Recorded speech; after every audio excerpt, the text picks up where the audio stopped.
Hello, in this video we will be showing you how you can access eBook Central on and off campus.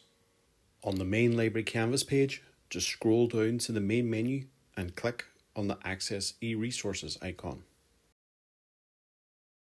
From the list of e-resources available, just click on the eBooks icon. Now on the eBooks page, just click on the ProQuest eBook Central logo to be taken to the eBook Central page.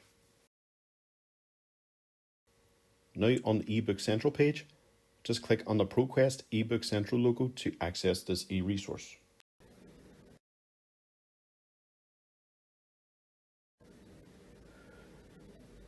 To sign in on and off campus to access the eBook library, click on the Sign In button at the top right of the screen.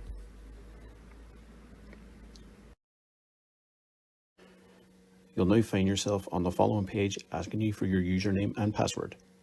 Just enter your 8-digit user ID, followed by your password, and then finally click the Login button.